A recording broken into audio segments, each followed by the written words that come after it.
श्री राम जय जय राम।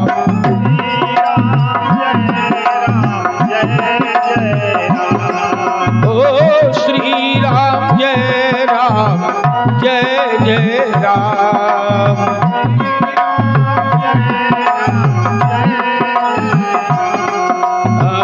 मंगल भवन अमंगल हारी,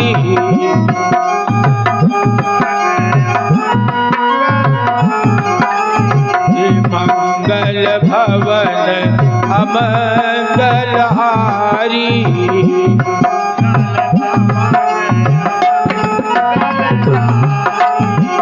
प्रभु सो दशरथ अजीर बिहारी,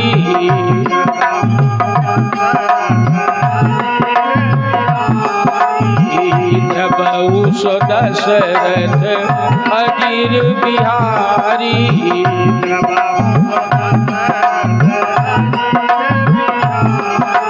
श्री राम जय जय राम। बोलो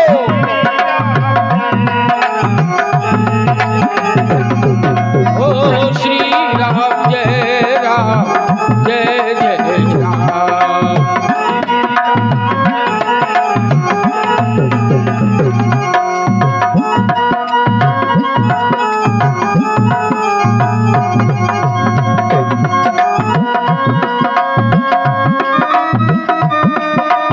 हरि बोल।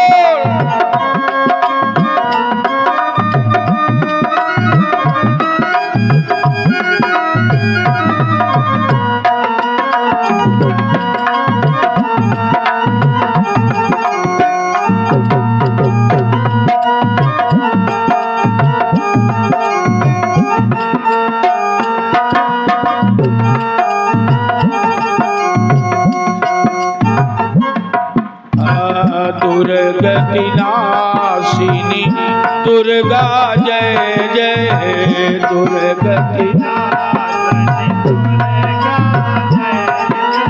हे दुर्गति नाशिनी दुर्गा जय जय।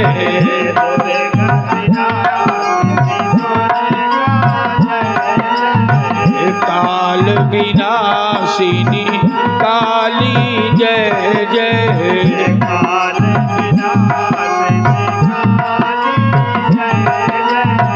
काल विनाशिनी काली जय जय।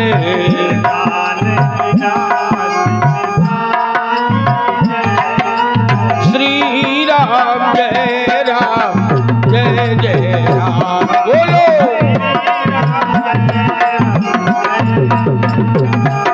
ओ श्री राम जय जय राम।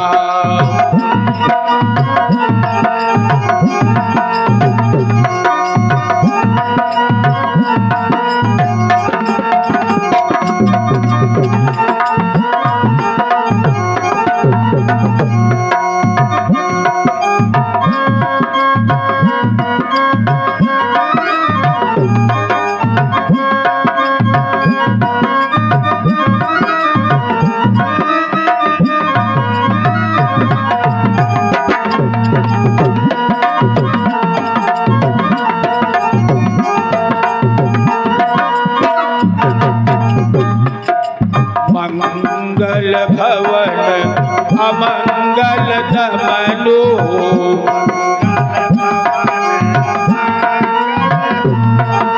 मंगल भवन अमंगल दमनो।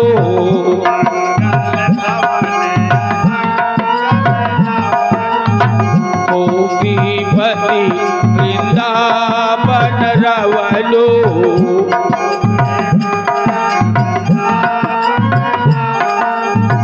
गोपीपति वृंदावन रवलो।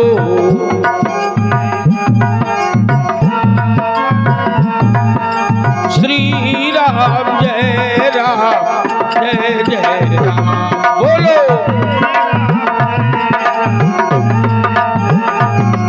ओ श्री राम जय जय राम।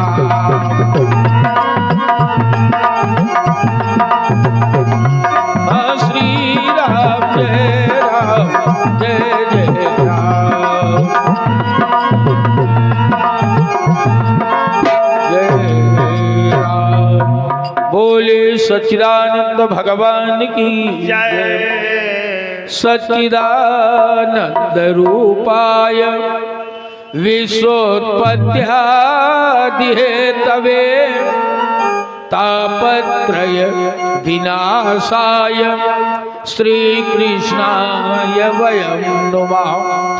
नारायणं नमस्कृत्य नरं चैव नरोत्तमं देवीं सरस्वतीं व्यासं ततो जयमुदीरयेत्।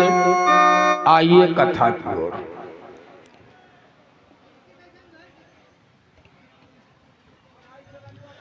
कल हमने सुना आत्मदेव ब्राह्मण को संतान नहीं है। संतान के दुख से वो इतना दुखी कि तुंगभद्रा नदी के किनारे आकर के बैठा और सोचा कि आज मैं प्राण दे दूंगा। एक सन्यासी जो पानी पीने के लिए आया था उसने समझाया, भैया संतान से सुख नहीं है। मैंने कल भी निवेदन किया था, जिनके संतान है वो संतान से परेशान है और जिनके नहीं है वो संतान के लिए परेशान। सन्यासी ने कहा, भैया तुम सन्यास ग्रहण कर लो। आत्मदेव ने कहा, देखो महाराज ये दुनिया के ज्ञान से हमारा काम चलने वाला नहीं है। बोले विवेकेन में भवेदद्य पुत्रान् देहि बलादपि। बोले तुम्हारे इस विवेक से हमारा काम नहीं चलेगा, हमें तो पुत्र चाहिए। तो सन्यासी ने कहा, ब्राह्मण देवता सच्चाई तो ये है। बोले शृणु विप्र मया तेद्य प्रारब्धम तु विलोकितम। सन्यासी ने कहा, ब्राह्मण देवता मैं तुम्हारा प्रारब्ध देख रहा हूं। शृणु विप्र मया तेद्य प्रारब्धम तु विलोकितम सप्त जन्मावधि तव पुत्रम नैव च नैव च। सन्यासी ने कहा, ब्राह्मण देवता मैं तुम्हारा प्रारब्ध देख रहा हूं। तुम एक जन्म की रो रहे हो, 7 जन्म तक तुम्हें कोई संतान नहीं होगी। अब तो ब्राह्मण और रोया, 7 जन्म संतान ही नहीं होगी तो हम तो मर जाएंगे। तो उसने कहा, महाराज हमें तो संतान चाहिए, नहीं हम आपके सामने अभी प्राण त्यागेंगे, दोष आपको लगेगा। तो सन्यासी को दया लगी। मैंने कल निवेदन किया था, संत का कोई अपना सुख नहीं होता, संत का कोई अपना दुख नहीं है। वो तो संसार के सुख से सुखी और संसार के दुख से दुखी। सन्यासी ने अपने झोले से एक फल निकाला और कहा, भाई अपनी पत्नी को खिला देना, संतान हो जाएगी। आत्मदेव बड़ा प्रसन्न फल लेकर के घर आया और अपनी पत्नी जिसका नाम था धुंधली उसको फल दिया, कहा फल खा लो संतान हो जाएगी। पत्नी ने कहा, पागलपन की बात करते हो, संतान कहीं फल खाने से होगी। ब्राह्मण ने कहा, नहीं ये संत का प्रसाद है, खा लो संतान हो जाएगी। अच्छा पत्नी ने उसको टाल दिया, ठीक है हम खा लेंगे। इधर धुंधली विचार करने लगी, अगर मान लो हम फल खा लें और गर्भ आ जाए तो पेट का आकार बढ़ेगा, शरीर की सुंदरता नष्ट होगी, गर्भ की पीड़ा को कौन सहेगा। गांव में आग लग जाए या चोर आ जाए तो सब तो भाग जाएंगे, मैं गर्भिणी होकर के कैसे भागूंगी। और फिर संतान पैदा हो, उसकी सेवा करो, मलमूत्र साफ करो, ये सब तो हमसे नहीं होगा। उसी समय धुंधली की बहन आ गई। उसने धुंधली को देखा दुखी तो पूछने लगी, बहन क्या बात है। अरे बोले ये तेरे जीजा कहीं से फल लाए, कह रहे खा लो संतान हो जाएगी। मैं संतान मंतान नहीं चाहती। तो धुंधली की बहन ने कहा, एक काम करो, मेरे पेट में बच्चा है, जब आप मेरे संतान हो तो मेरे पति को कुछ पैसे देकर इसको खरीद लेना और अपने पति को बता दो कि हाँ फल मैंने खा लिया है। और एक काम करो, प्रैक्टिकल करने के लिए इस फल को अपनी गाय को खिला दो। धुंधली ने वही किया, पेट में कपड़े बांधकर पेट का आकार बढ़ाने लगी। आत्मदेव से बताया मुझे गर्भ हो गया, अब फल गाय को खिला दिया। अच्छा 8 महीने तो धुंधली का नाटक चला पेट का आकार बढ़ाने में, आगे कैसे चले। तो धुंधली ने आत्मदेव से कहा देखो पहली बार संतान होने जा रही है और इसका अनुभव न तुमको है न हमको, तो हमको हमारी बहन के यहाँ छोड़ दो, जब संतान हो जाएगी तो हम आ जाएंगे। आत्मदेव ने सोचा ये भी ठीक कर रही है, बहन के यहाँ छोड़ दिया। बहन के यहाँ पहुंची धुंधली, कपड़े वपड़े खोल दिया पेट के। कालांतर में बहन को पुत्र पैदा हुआ तो पैसे दे के पुत्र को खरीद लिया और आत्मदेव को सूचना दिया कि आपके यहाँ पुत्र पैदा हुआ है। आत्मदेव बड़ा प्रसन्न, पुत्र के सारे जातक संस्कार करवाए गए। ठीक 3 महीने बाद गाय से भी एक मनुष्य का बच्चा पैदा हुआ, गाय से भी मनुष्य का बच्चा। आत्मदेव और प्रसन्न। हम लोग कह देते खुदा जब देता है तो छप्पर को फाड़ देता है। अच्छा ये तो ठीक है, खुदा देता है तो छप्पर को फाड़ देता है, लेकिन एक बात और याद रखो, जब लेता है तो फिर चमड़ी उखाड़ लेता है। हाँ ये भी याद रखना, इसलिए जो मिला है उसका सदुपयोग करो। अब आत्मदेव बड़ा प्रसन्न। कालांतर में बेटों के नामकरण संस्कार का समय आया। देखो हमारे यहाँ नामकरण संस्कार पहले गुरुजी करते थे, ये परंपरा थी, गुरुजनों से नामकरण करवाया जाता था। गोस्वामी जी लिख रहे नामकरण संस्कार हुआ, धरे नाम गुरु हृदय विचारी,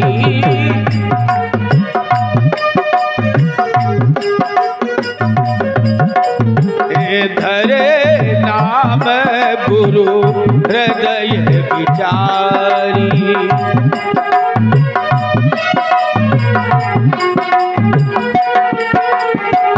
धरे नाम गुरु हृदय विचारी,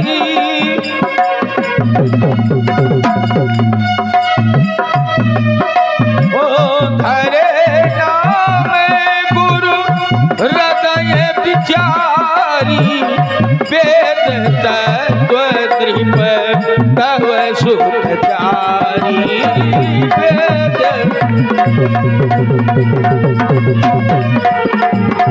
वेद तत्व द्रिप तव सुखचारी।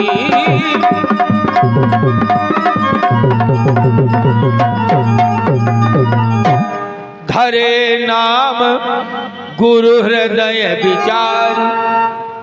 हमारे यहाँ पहले नामकरण संस्कार गुरुजी करते थे, धीरे धीरे गुरुजी का पत्ता साफ हो गया, अब घर की बुआ जी करने लगी नामकरण संस्कार। अरे भाई भतीजा हुआ बुआ जी नामकरण करे, और अभी 10-15 साल से बुआ जी का भी पत्ता साफ। अब नामकरण ना गुरुजी करते हैं ना बुआ जी करती हैं, अब नामकरण गूगल जी करते हैं। गूगल से हम लोग सर्च करते हैं बच्चे का छोटा सा नाम, समझे। आत्मदेव ने अपने बच्चों का नामकरण संस्कार किया। जो धुंधली का पुत्र था उसका नाम रखा धुंधकारी, और जो गाय से बच्चा पैदा हुआ था उसके कान थोड़ा गाय के कान की तरह लंबे थे, इसलिए उसका नाम रखा गया गोकर्ण। गावो कर्णो या सिसा गोकर्णा, जिसके कान गाय की तरह हो। अब दोनों बच्चे पलने लगे, पढ़ने लगे। व्यास जी ने कहा गोकर्णो महाज्ञानी और धुंधकारी महाखला। गोकर्ण तो ज्ञानी पैदा हुआ और धुंधकारी दुष्ट पैदा हुआ। क्यों? देखो एक निवेदन करें, हमारे जीवन में अगर 4 गड़बड़ी हैं तो हमारे परिवार के 4 लोगों का दोष है, याद रखना। हमारे नीतिकारों ने कहा दुशीलो मात्र दोषेन पितृ दोषेन मूर्खता कार्पण्यम वंश दोषेन आत्मदोषा दरिद्रता। व्यक्ति अगर दुष्चरित्र है तो मां का दोष है, अगर व्यक्ति मूर्ख है तो पिता का दोष है, अगर व्यक्ति कंजूस है तो उसकी वंश परंपरा का दोष है, और अगर व्यक्ति दरिद्र है तो उसका स्वयं का दोष है। दुशीलो मातृ दोषेन पितृदोषेन मूर्खता कार्पण्यम वंश दोषेन आत्मदोषा दरिद्रता। अब धुंधकारी तो दुष्ट, गोकर्ण ज्ञानी। धुंधकारी अपने साथ के बच्चों को मारता, किसी का सर फोड़ देता, किसी के हाथ तोड़ देता, किसी की टांग तोड़ देता, घर में शिकायत आने लगी। अब जिस बेटे से आत्मदेव को सुख मिलना चाहिए वही बेटा दुख दे रहा है। ए अंकल, अच्छा जिनको सुनना है वो दूर दूर बैठे हैं, और जिनको नहीं सुनना वो सामने बैठ के 15 अगस्त मना रहे हैं। हम रोज निवेदन करते हैं आप लोग आगे आइए, तो आप लोग धर्म में इतना पीछे जाते हो। एक साथ संभल के बैठो तो अच्छा भी लगे कि कुछ भीड़ दिखे, हमको भी अच्छा लगे आपका चेहरा दिखे। वहां दूर बैठे, बीच में ऊसर है, अब ऊसर बरसई तो तृण नहीं जामा, जिम हरजन ये उपज न कामा। ऊसर में बरसात होगी कोई फायदा नहीं है। ये बहुत चिल्ला रहे भाई, इनको डांटो। कोई सुन नहीं रहा गंभीरता से, गंभीरता से कोई नहीं सुन रहा। सच्चाई तो यही है। आइए बोले गोविंद भगवान की जय। अब जिस बेटे से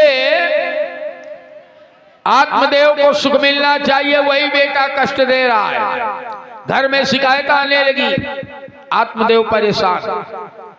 देखो एक निवेदन करें, हमारे बच्चों में अगर संस्कार नहीं है तो ये जिंदगी भर रोएंगे, याद रखना। और ये जिम्मेदारी हमारी आपकी है, हम आप जिम्मेदारी से नहीं बच सकते। इसलिए कि हमारे यहाँ गीता कहती है यदि यदि आचरत श्रेष्ठो तत्देव तरे जनाः सायत् प्रमाणम कुरुते लोकस्तदनुवर्तते। जब श्रेष्ठ लोग जो आचरण करेंगे उसी का अनुकरण घर के छोटे लोग करेंगे। अच्छा हम शराब पिए हैं और अपने बेटे को समझावा कि बेटा शराब न पीना, तो संभव नहीं है। पहले हम सुधरे तब वो सुधरेगा। यदि यदि आचरत श्रेष्ठो तत्देव तरे जनाः। तो हमारे अगर संस्कार बढ़िया होंगे तो हम अपने बच्चों में संस्कार दे पाएंगे, नहीं तो क्षमा करना बच्चे भी फिल्मी स्टाइल वाले होंगे। गनई न मात पिता कुल देवा साधु संकरवा वही सेवा। जब आप नहीं करते हो तो बच्चे कहां से करेंगे? सीधी सी बात। धुंधकारी के कारण आत्मदेव दुखी। एक दिन गोकर्ण जी ने समझाया, पिताजी इतने बुजुर्ग हो गए हो और इतने बड़े ज्ञानी हो, आपको थोड़ी बात नहीं समझ में आई? आत्मदेव ने कहा क्या नहीं समझ में आया? तो उसने कहा देहेस्तिमान सरुधिरे भीमतिम त्यजत्वम और जाया सुतादिषु सदा ममताम विमुंच।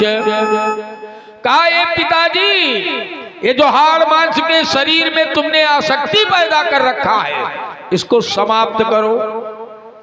शरीर के प्रति हमारी इतनी आसक्ति है कि हम शरीर को सजाने संवारने में बहुत खर्च करते हैं। एक निवेदन करें, ये अन्नमय कोश है शरीर, और अन्न से पुष्ट होता है। सवेरे का बनाया हुआ भोजन अगर रख दीजिए तो शाम तक दुर्गंध आ जाती है। उस भोजन से बनाए शरीर, इसमें सुगंध नहीं है, लेकिन हम सुगंध पैदा करते हैं। सवेरे सेंटेड वाला मंजन, फिर बढ़िया वाला साबुन, फिर बढ़िया वाला तेल, क्रीम, पाउडर, बॉडी लोशन जो जो लगाते हो, पर क्षमा करना शाम तक इससे दुर्गंध ही निकलेगी। आसक्ति हमारी इतनी है कि इसी शरीर को सजाने संवारने में बहुत सा धन, और शरीर में भी कितने को सजाते हैं केवल चेहरा। पीठ के लिए कोई क्रीम बनाया हो किसी कंपनी ने, बताओ। हाथ के लिए, पैर के लिए कोई क्रीम हो तो बताओ। खाली चेहरे के लिए क्रीम है। ये वाली क्रीम गाय को भैंस को लगा दो, गाय बन जाएगी। अगर क्रीम लगाने से व्यक्ति गोरा हो जाता तो दक्षिण अफ्रीका वाले सारी फैक्ट्री अपने देश में लगवा लेते। बेचारे दिन में खो जाए तो ढूंढे नहीं मिलते। समझ में आई बात?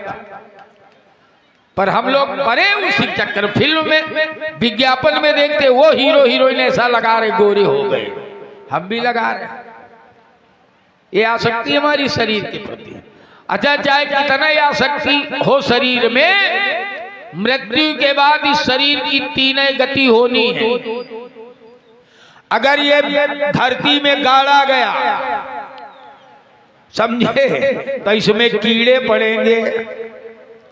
अगर ये जल में फेंका गया तो जल के जंतु खाएंगे, मल के रूप में बाहर आएगा। और अगर ये जलाया गया तो एक मुट्ठी राख बचेगा।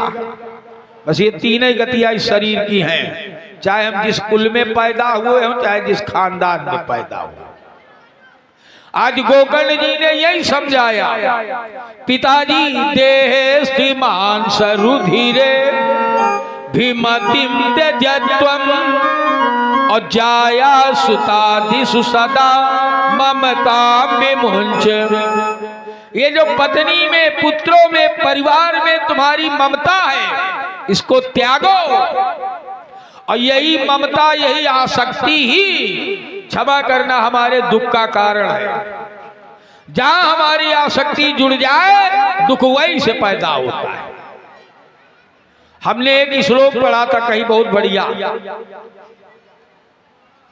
ये बताओ, हमारे आपके घर में मोटे मोटे चूहे होंगे, सबके घर में होंगे लगभग। अच्छा, घर का चूहा मरे तो हमको कष्ट होता है? नहीं होता। पूंछ पकड़ के फेंक दिया बाहर। अच्छा, एक तोता हम लोग पाल लेते हैं घर में, तोता मरे तो तब कष्ट होता है। अच्छा, तब क्यों कष्ट हुआ? अरे तोता आपके घर में है, चूहा भी आपके ही घर में था। चूहे के मरने से दुख क्यों नहीं हुआ, तोते के मरने से दुख क्यों हुआ? बस यही समझना है।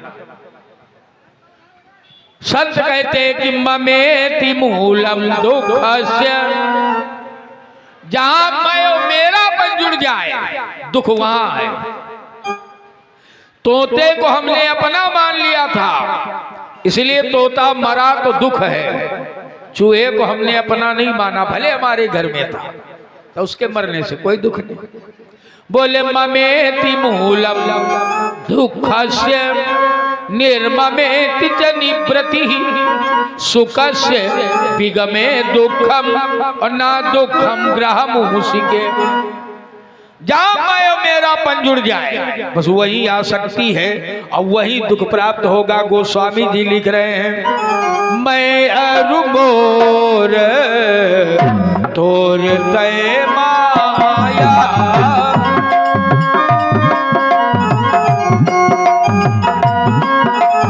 ओ मैं अरु मोर तोर तय माया,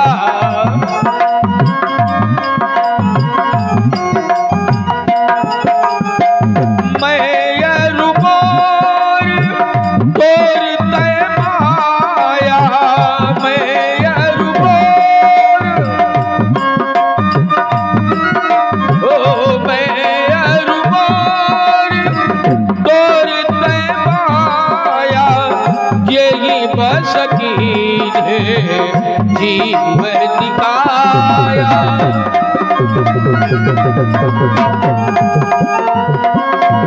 ओ यही बस है जीव दिखाया।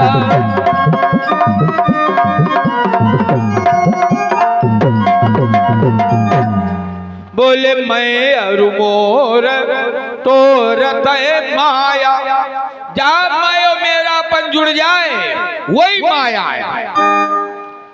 आज गोकर्ण जी ने कहा पिताजी साड़ मांस के शरीर से आसक्ति त्यागो। अच्छा, शरीर में सुंदरता नहीं है, याद रखना। एक मैंने कल भी निवेदन किया था, एक कामी व्यक्ति की दृष्टि में ये बूढ़ा शरीर भी सुंदर है और एक योगी की दृष्टि में ये सुंदर शरीर भी नश्वर है।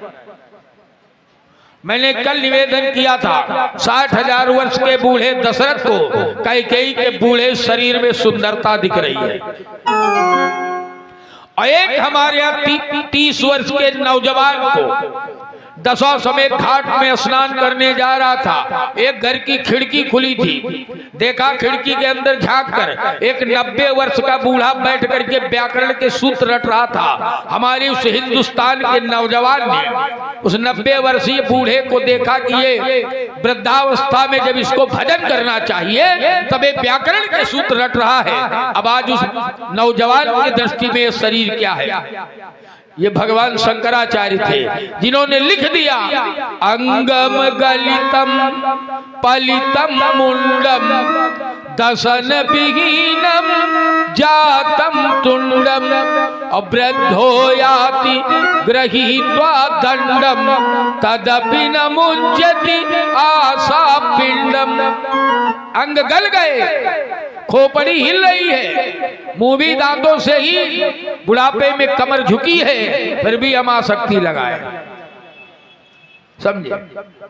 एक भोगी की दृष्टि में यह शरीर सुंदर, जबकि शरीर में कुछ भी सुंदर नहीं है। हड्डियां हैं, उसी में नसनाड़ियां हैं, स्नायु है, मज्जा भरी है, मल भरा है, मूत्र भरा, पीप भरी है, थूक भरा, खकार भरा, आंसू भरे हैं, नाखून भरे हैं, बाल भरे, यही सब दुनिया का कबाड़ा भरा है। ऊपर से एक चमड़ी मढ़ी गई है, बस यही चमड़ी आपको सुंदर दिखती है।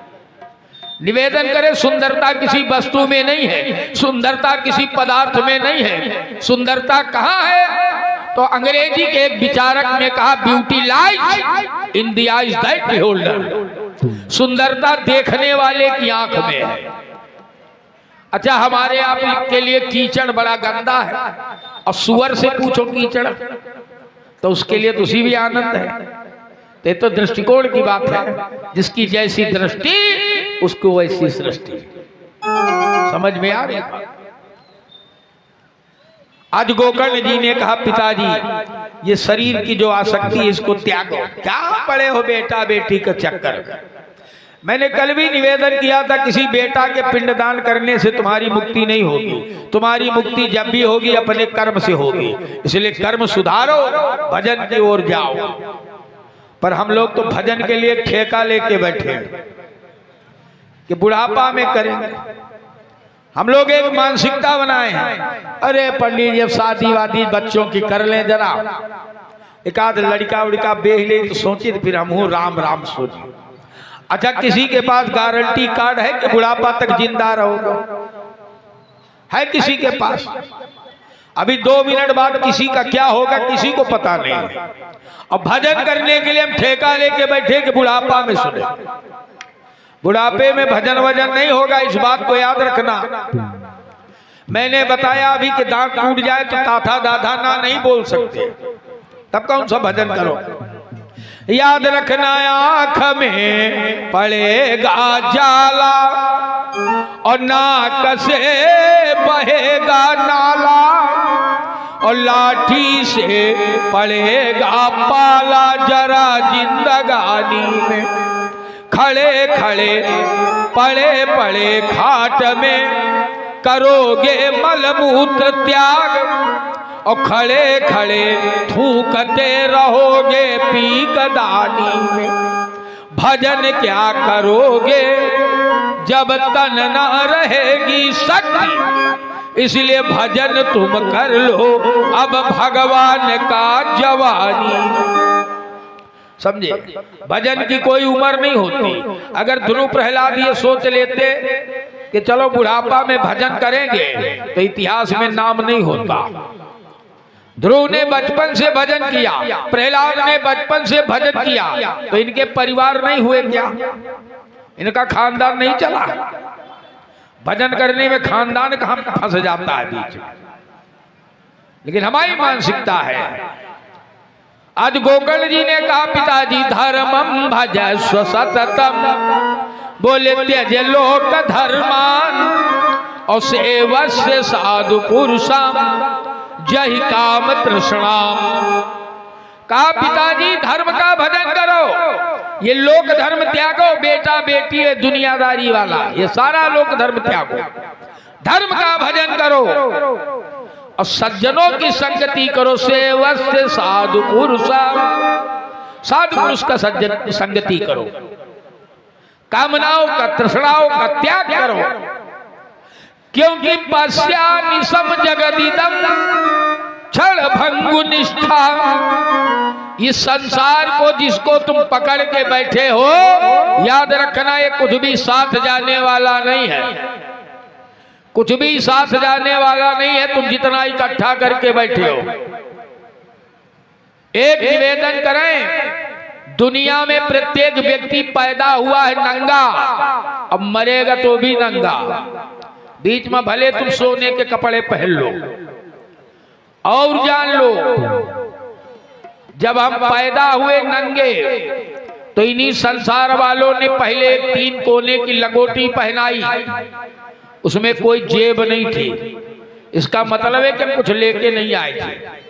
और जब मरेंगे तो यही संसार वाले जीवन का अंतिम वस्त्र देंगे जिसको कफन बोलते हो। क्षमा करना, जेब कफन में भी नहीं है, ले भी नहीं जा सकते, यही कमाओगी यही छोड़ के जाना। तो इतना काहे पकड़ के बैठे हो उसको, चाहे कितनी मजबूती से पकड़ो, समझे। इसलिए वैराग्य राग रसिको भव भक्ति निष्ठा। गोकर्ण ने कहा पिताजी बैरागी बन जाओ। बैरागी बनने का मतलब ये नहीं कि घर छोड़ दो, घर छोड़ना नहीं है बैरागी। घर छोड़ देना तो पलायन हो गया, घर में रह कर के भी बैरागी। अच्छा, हम पानी में तैरना सीखना चाहें तो पानी में कूदना तो पड़ेगा ना, बिना कूदे कैसे जमीन में थोड़े तैरना सीख जाए। तो संसार को छोड़ना नहीं है, रहना संसार में ही है, पर संसार को पकड़ के नहीं बैठना है। जो हो रहा है शांत भाव से, निर्विकार भाव से जो भी घटनाएं घट रही हैं प्रकृति प्रदत्त, इनको देखना है। जीवन में जो भी सुख आ रहा है दुख आ रहा है, निर्विकार भाव से देखना है। बस यही आसक्ति समाप्त हो जाएगी, यही अभ्यास बना लो। नुकसान हो गया मान लो आज किसी चीज का, अब हो गया तो हो गया, अब उसी के लिए तुम महीनों सर पकड़ के बैठो, खाना छोड़ दो, ये आसक्ति है, ये आसक्ति है। समभाव से देखो, सुख दुख समय भूत्वा लाभा लाभो जयो जया, भगवान ने गीता में कहा। सुख में दुख में समान, लाभ में हानि में समान, जय में पराजय में समान, ये दोनों साथ। अगर आज जीवन में सुख है तो कल दुख भी आएगा, इसको नोट करके रखना। ऐसा नहीं कि सुख आ गया तो हम जिंदगी भर सुखी रहेंगे। और एक निवेदन करें, दुख के बाद अगर सुख मिले तो बहुत अच्छा है, लेकिन सुख के बाद अगर दुख मिला तो बहुत कठिन समस्या है। अच्छा, कल तक जो बढ़िया हवाई जहाज से चल रहा था व्यक्ति, आज उसको साइकिल न मिले चलने को, आप कल्पना करो उसकी क्या गति हो। तो दुख के बाद सुख मिल जाए तब तो अच्छा है, लेकिन सुख के बाद अगर दुख मिला तो फिर बड़ा कष्ट है। गोकर्ण जी की बातों का इतना गजब का असर हुआ कि आत्मदेव ने घर छोड़ दिया, वन में गए और श्रीमद् भागवत जी के 10वें स्कंद का पाठ करते करते भगवान में ही समाहित हो गए। बोलिए गोविंद भगवान। अच्छा, इधर पिता के जाते ही गोकर्ण जी ने भी घर छोड़ दिया। अब धुंधकारी उद्दंड हो गया, पिता का डर समाप्त, भाई का डर समाप्त, माँ बची बूढ़ी, उसको मार पीट के पैसे लेता। अब धुंधकारी शराब पीने लगा, मांस खाने लगा, बेस्यागामी हो गया। एक निवेदन करें, हमारे जीवन में अगर दुर्गुण एक आएगा तो याद रखना दुर्गुणों की पूरी फौज इकट्ठे आएगी, फिर रोक नहीं सकते आप, गारंटी। अब बड़ा त्याग तपस्या करोगे तो एक आध सद्गुण आएगा, एक आध सद्गुण आएगा। अब धुंधकारी उद्दंड हो गया, बेश्याओं के पास जाने लगा। अच्छा, बेश्या को आपके तन से मतलब नहीं है, बेश्या को आपके मन से मतलब नहीं है, बेश्या को तो आपके धन से मतलब